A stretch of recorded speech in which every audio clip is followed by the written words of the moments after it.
Hello everyone, welcome to our channel. So today we are going to discuss on SDLC. So this is software development life cycle.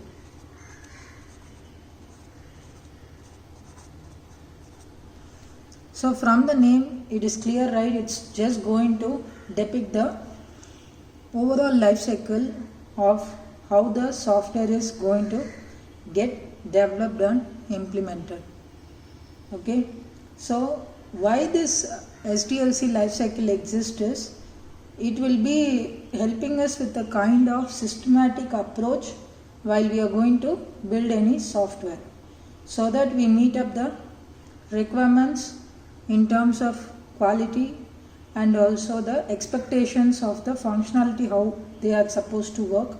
So all this can be ensured if we are going to follow this kind of systematic approach. Okay, so each and every phase is going to be very important, guys. SDLC consists of 7 phases in total. We'll go one by one.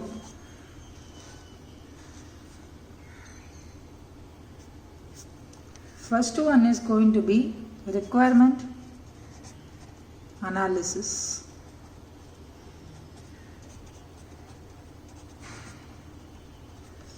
So in this requirement analysis stage, all they are going to do is they are just going to collect the requirements, because there will be the requirements will be varying from customer to customer. So we have to understand what are the customer requirements, who will be the end customers of this particular software, and on what kind of application they are in need of, whether it's a web application or something else. So we want to ensure all those things, right? So in order to find what is the exact requirement from the customers, the first stage we are going to do is collect the requirements and do the analysis on what the requirements are all about, so that we will come to know the exact scope of the entire project. So what we do here, collection and analysis. By doing so, we will be getting to know the scope of the entire software project. Okay, and also it will help us to eliminate any kind of risk which is associated with this, and any other additional things we want to have it in place. Everything we'll be able to analyze and keep it over here. So unless we are having a clear picture of the scope of the project, this requirement analysis is done, and they are finally done as a kind of complete requirement document. Okay, so once they are finalizing the requirements,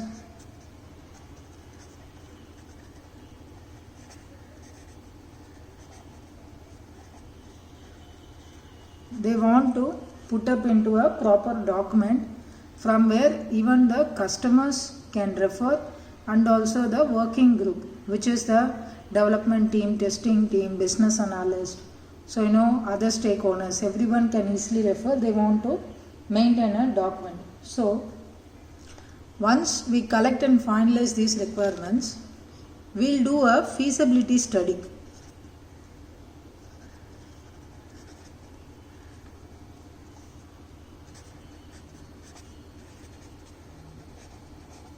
So in this feasibility study, what we will do is we will prepare that finalized document. What to be put into the document is being analyzed and kept over here, and the preparation of the document actually takes place in the feasibility study. Okay, and the document will be called as SRS or BRD, business requirement document.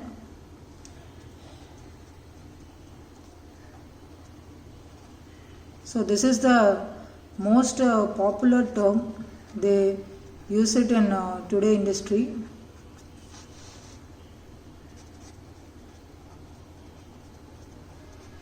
Otherwise it is called as software requirement specification.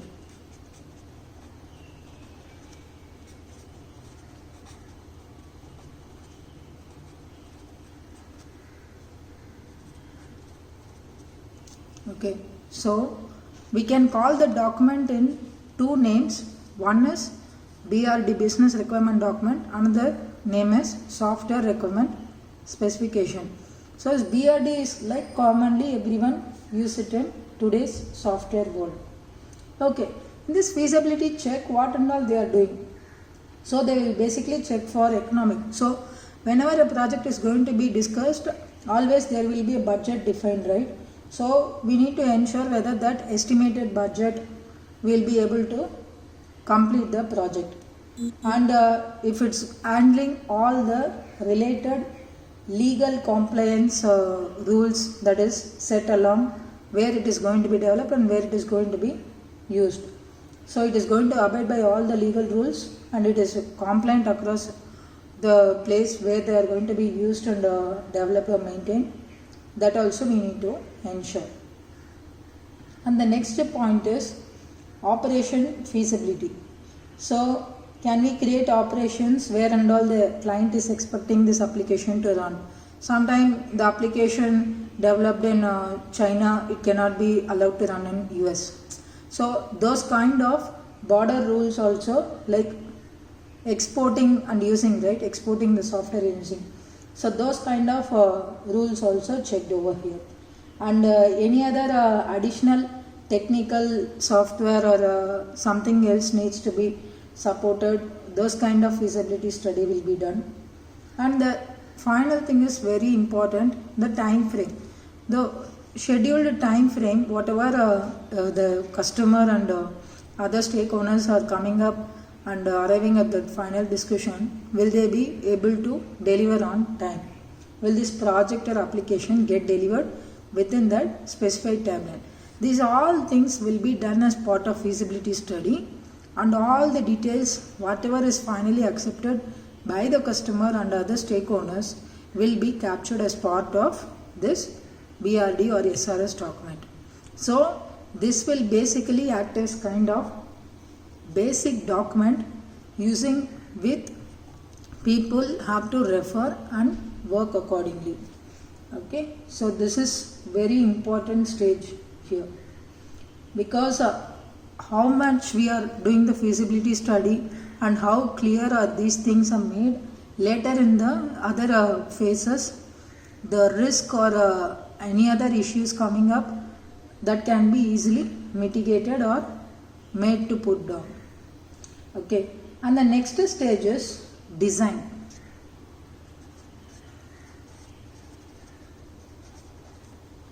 So the design, we can split it into two: high level design, low level design.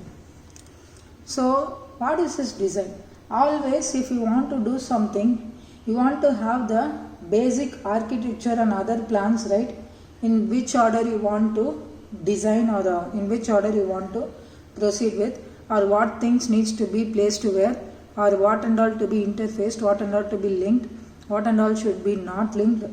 Okay, these kind of things you want to keep it as a design, as a basic architecture structure. So in this design phase, we will be actually doing the two level of designing. One is high level design, where we actually name each and every module and also give some brief description about that and outline about the functionality of any module, like higher level.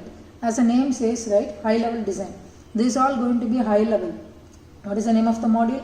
What is it's going to be, on what purpose it's going to serve, and what is the overall functionality of that, and if this module is going to be having any interfacing with any other modules or any linkings going to be there, or if it's going to be dependent on any other module, and is it going to interact with any database tables, and such things, like, at a very high level we will be coming up with the first design, which is called HLD, high level design.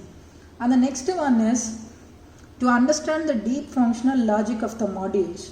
So how it has to behave. Say like high level and low level, what I can say is I want to validate the tax ID field to be there. So that is one kind of mandatory KYC project enhancement we are looking here. So that will be a high level overall functionality what we are going to work on. But the low level will be like dividing into each and every condition or sub-condition or how it has to be behaving in various scenarios. So if the tax ID is for entity, what is the behavior? If the tax ID is for a person, what is the behavior? If there is a tax ID which is like applied by the person or entity, but still they have not got it, so what is the behavior? So there might be so many further conditions to be made, guys, okay? And all this deep functional logic, as I say, and if even the interface or linkings what we are talking at the higher level, what is the exact thing? So from this module, say from name section to the account opening section, we can say there is an interface. We are just going to call the names. This will be like high level. But for example, if you take in low level design, we have to call the first name and last name for person type. We have to call the entity name for entity type. Like that, breaking down into sub-modules or sub-logics, right, very deeper, we will be taking care that one in low-level design. And very especially now, since we all are going to be dealing with the software, we need to be like, seeing some interaction between us and the system. So obviously with the help of any alert message, error message or any positive response, everybody wants to make it clear and crisp and to be very understandable, so that the person or the end customer feels it user friendly, right? So those kind of things are like given importance in the low level design. I mean, they are discussed in very detail.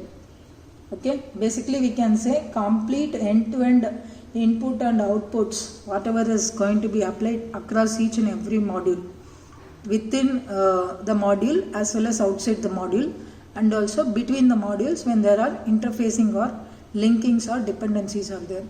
So all these things will be like covered under the low level design. High level design, low level design. Okay, so we have come up with what is going to be there in this designing. So once we are ready with the design, so we know, right, if you are ready, take the example of Mehndi, you would be having so many designs available. But once you prefer like, okay, this design will be suitable for this one, okay, then we go and start to put it on the real Mehndi, right? The same thing. Even for software, they just come up with the high level design and low level design to meet up the requirements specified in BRD or SRS, okay? And finally, once you come up with the design, the actual coding start place. So the coding is going to be a kind of a long phase, we can say. It's going to accumulate almost 70 to 85% of the project time, we can say. Overall project time is always being spent on coding or working on defects. So basically the dev team is like all the time working. That's what we can say. So the coding is like whatever the design we have arrived, we will be considering what softwares can be used, what programming language can be used, what any additional technologies can be used. They will use all these things along with the compilers, interpreters, debuggers, everything, and they will start to implement the actual code. They will start to actually do the coding so that it works as expected. So in the SRS or BRD, whatever the project requirements are being given, module by module and interfacing links, everything, all the condition they will start to code and make it ready. So they will be using the programming language and they will be writing their own code. That will be chosen again based upon how the requirements are going to be there. Okay, once they have coded and that application is ready. Okay, this application is ready. Straight away we cannot give it to the customer and ask them to provide it to their end users. That will not be a good idea. Okay, whatever happens, something review has to happen. So here comes the next important phase called testing. So this testing is also primarily we can say it's equally important to coding stage. Why? Because this coders, obviously they will be also referring to the SRS and BRD document, and they will be implementing the code and getting the application ready. But somehow the testing team are the ones who are going to check or validate or verify each and every condition which can be a possible scenario for that application. For example, we discuss this tax ID number itself. Okay, so while coding, what the user will do, they can just go and check by providing alphabetical values for the name field and check whether it is working fine, whether it is accepting alphabets. But a tester will be trying that positive case of using alphabets. They can try giving numeric values, they can try giving special character values. Okay, because not every field is like designed to accept all the digits or values, anything. Certain restrictions will be there, and they all are again defined in the BRD or SRS. So based upon that only it has to behave. So checking each and every condition, test condition in detail, and making that product to be more in terms of quality, to be a acceptable product by the customer, the testers will do that job. The QA teams will be doing that job. So they will be testing, and if they find any issues, they will create a bug. Okay, they will create a bug and assign to the developer, the coders. They will be fixing that bug. Again we will be testing. Okay, and that testing is like retesting of the bug. And due to this bug recoding, something is not getting affected, they do the regression also. So this retest and regression, they just go hand in hand until they find it to be a acceptable quality product. Okay, that is going to be meeting each and every customer requirements that is being specified in SRS or BRD. So this is how the testing team is going to play a vital role in validating the end-to-end customer requirement, both in terms of functional and sometimes as well as the non-functional requirements, which will be performed by non-functional testing team. Okay, so once application is being tested and it is like bug free, or we can say it is like a complete working product which is like meeting the end-to-end requirements of the customer requirements, this seems to be ready. So what they do after this testing phase, either they go for installation or deployment, or in this testing there will be like multiple participants. Say after the QA test there will be like UAT testers, user acceptance testing. This is performed by another group of people. Okay, say they just want to ensure that it will be like a kind of pre-production testing, so that they can implement it and deploy it on the customer's side. So the next phase will be, guys, it is installation or deployment, we can say.